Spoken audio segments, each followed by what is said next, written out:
Welcome to the Zinnov podcast. You are listening to our Business Resilience series, where we bring to you conversations with eminent industry stalwarts and thought leaders from across the globe as they share their insights on overcoming challenges and the mindset that helps them navigate through journeys of crisis resilience and growth.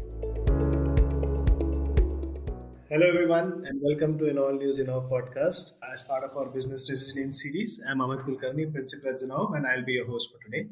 Over the last 15 months, we have seen organizations build resilience, build anti-fragile organizations by leveraging crowdsourcing as one of the most important aspects. To shed light on this subject, I have with me today Sumit Kaushik, SVP and Head of Technology, Media and Telecom Business, West Coast for Virtusa. He has over 2 decades of experience and has been instrumental in creating large accounts and partnerships. In his current role, Sumit is responsible for the overall P&L management, business growth strategy, and execution.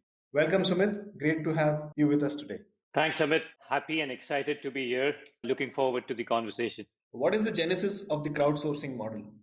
So, Amit, just to give some perspective out here, this is not a newer model per se. It's been in existence for over a decade, and it's seen a resurgence or it has seen a growth post-pandemic. But the genesis has been primarily more to do with solving large problems with human intelligence. What we've seen is when you're looking at content, when you're looking at trying to ideate on certain problems, that's wherein this crowdsourcing model has been very prevalent. And that stems from the need of enterprises to look outward for either a validation on some of the products they're about to launch or to improve the quality of the product. So pretty age old, I would say, a model, but which has a fairly significant growth and maturity in the past decade. Although crowdsourcing as a concept has been around for a long time, the way organizations leverage it has evolved. With the pandemic giving it a shot in the arm as well, how have organizations typically used crowdsourcing? How has it changed now, given the pandemic and the shift in organizational priorities?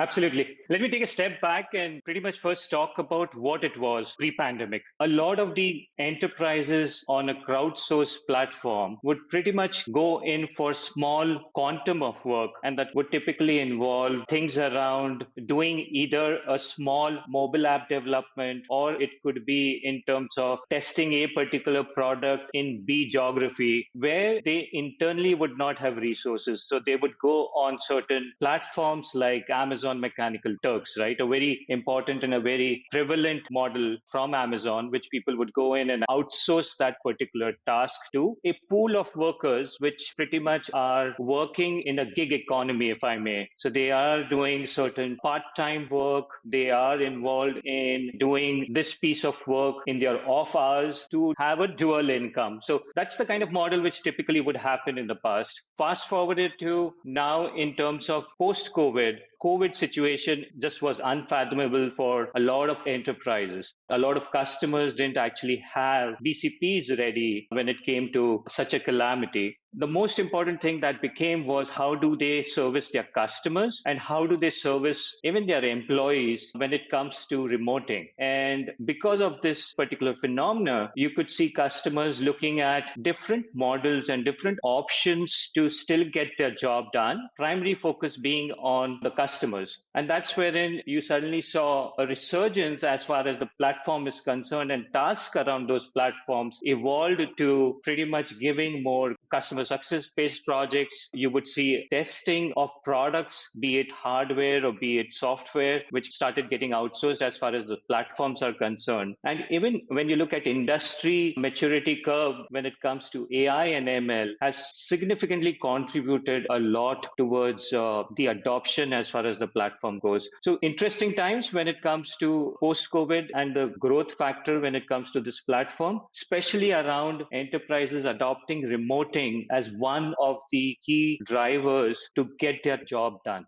Got it. And any example or any such area which you would have worked on in the last 15 months wherein you have made a clear-cut impact by leveraging this particular model?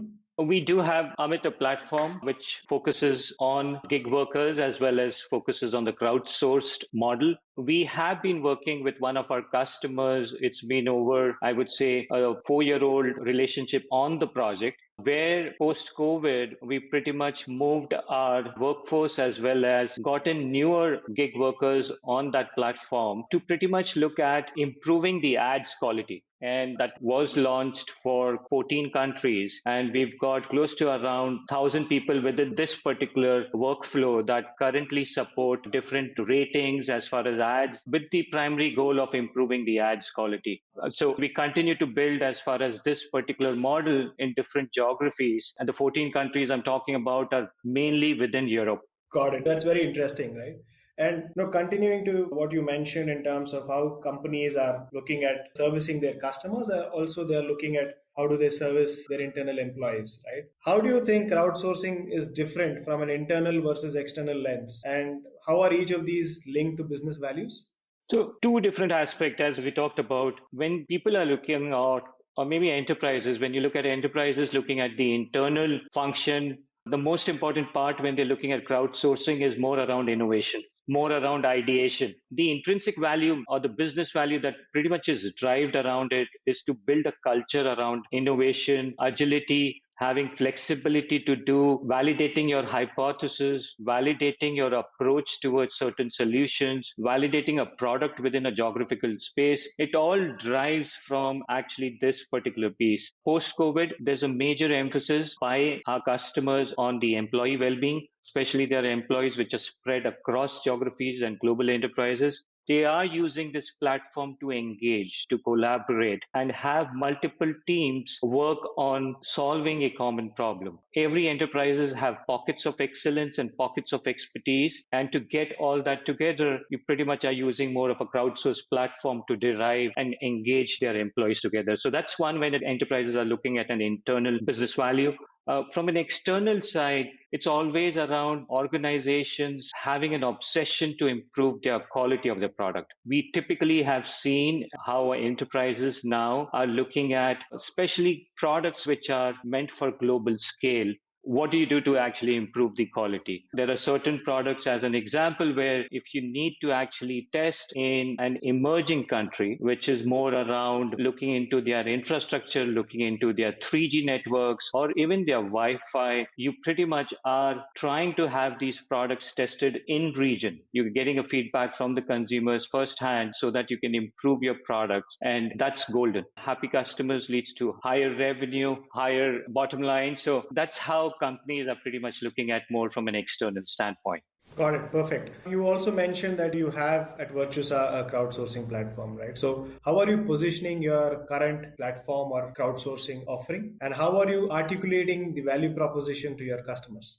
Yeah, Amit, for us, when we look at crowdsourcing as a model, post-COVID, companies like us, services players, pretty much always look at innovating business model. Now, crowdsourcing as a model it's pitched more from an outcome-based model, where customers are pretty much having needs around either a spurt or a spike when it comes to completing a particular task, and especially when you have a large geographical presence that is needed to deliver on that task. So we use this platform to drive outcomes and deliver these outcomes in a global scaled operations. So that's something that we do. The way that we have looked and the vision that we have for this platform is more around creating virtual delivery centers for our customers. It still has to go through that maturity curve, but the way that we built it is more around getting in an open talent on this platform via certified partner networks. So we have and continue to certify certain partners onto the platform to get in workers of different expertise, not necessarily just purely around technical, but product management, UX, test engineering playing an important role. The most important model or the way for crowdsourcing to work is to have varied talent pool on your platform so that you can actually deliver for a customer ask in different shape and form, be it in sales, marketing, or an engineering function. So we build this platform to pretty much look at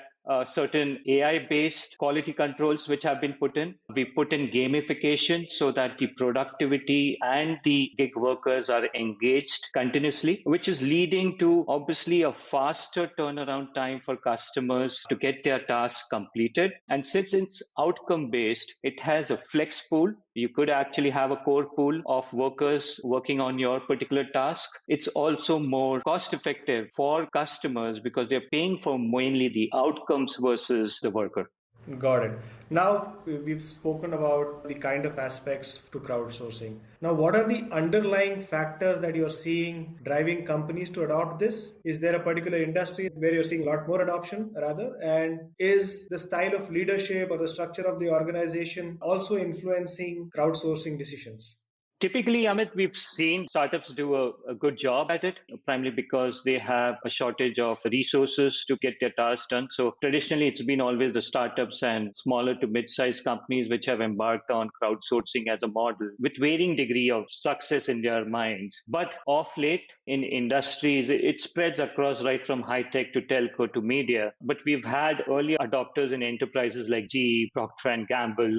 General Motors has used crowdsourcing as a model for some time now, and where you have over multi-million dollar initiatives from an innovation standpoint on crowdsourced platform. So we're seeing enterprises actually getting into this model, trying to explore it with different needs within their enterprises. But most importantly, what drivers that we are seeing is with AI and ML becoming more commercialized, where enterprises are adopting to this model, we're starting to see even the coding that is being happening, which is more around soft coding, which is more about an input being provided through data, which is helping companies adopt this model far more prevalently. Because today, for data, you require data curation. For a data scientist, you require a curated data to train their AI ML models to drive intelligence for the enterprises. So that's one driver that we're seeing very prevalent. The second is if you look at the mobile app market overall, is growing by 2026, it's going to be close to around 400 odd billion and growing at a CAGR of 18.4%.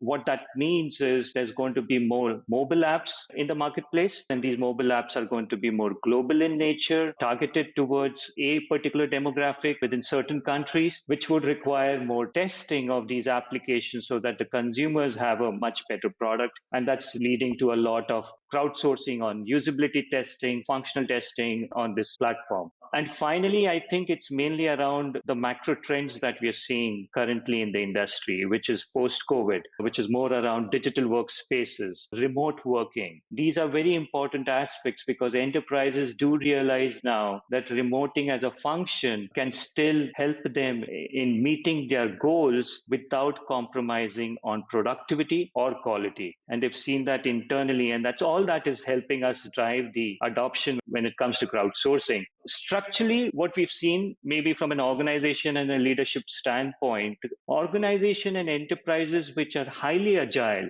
which are obsessed with quality of products, which have an open inclination to get in and work with certain open talent workers and contribute and explore options around how gig workers are going to help them fuel their growth within their enterprise. We see if an organization has those, I would say, value adds within them, they have contributed significantly as far as the adoption of crowdsourcing.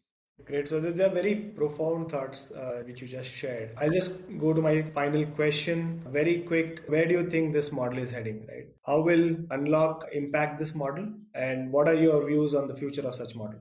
I'll also talk about some criticism, Amit, that this model actually has. And you will see critics talking about this far more. And there's always the other side to the coin, which can be used from a benefit of an enterprise. The first criticism is you cannot actually have large projects on this particular outsourced platform. The second is the minute you build complexity into a project, your cost is going to increase. The third is the crowd or the gig workers are not that good in terms of following up on certain tasks, which requires either a rewrite or it requires a documentation or requires a maintenance. There's some of these naysayers in the industry and critics which have for a crowdsource model. All valid points in my mind for this to become and successfully adopted across enterprises and have it working as a scaled model for enterprises. Multiple things have to happen. One is obviously the maturity curve of the gig workers on the platform has to increase. What I mean by that is there has to be a sense of ownership that has to come in from the gig workers. The mix of workers on the platform has to significantly change. And we're seeing that growth, especially post post-COVID. So I think it's trending in the right direction, but that has to happen. Standardization is also important when it comes to crowdsourcing. There are different platforms that exist in the marketplace, each doing work differently. Building feature sets is very important on these platforms to support both the customers as well as the gig workers. So that's why some amount of standardization is very important. And lastly, in my mind, an industry policy will have to come in, especially when it comes to certain issues around gig workers and co-employment issues. I think that's something that would help for the adoption of this model to be at a scaled nature over a period of time. Well, that was an extremely insightful conversation, Sumit. I think your views on crowdsourcing, partnerships, and alliances are spot on. And the way Virtusa is enabling its customers to address challenges around the same was interesting to hear as well. Thank you for sharing your thoughts with us, Sumit. Thanks, Amit. Pleasure is all mine. Thank you, everyone, for tuning into this episode of the Zinnov Podcast Business Resilience Series. We will be back with a new episode with another eminent leader soon. Till then, take care and stay safe. Thank you for listening to this episode of Zinnov's Business Resilience series. Stay tuned for more such interesting episodes and subscribe to our podcast on Google Podcast, Apple Podcasts, Spotify, or wherever you get your podcasts from. To know more about Zinnov and if you believe we can help with your problems, please visit our website www.zinnov.com or drop us a note at info@zinnov.com. Thank you again and don't forget to tune in to our next episode.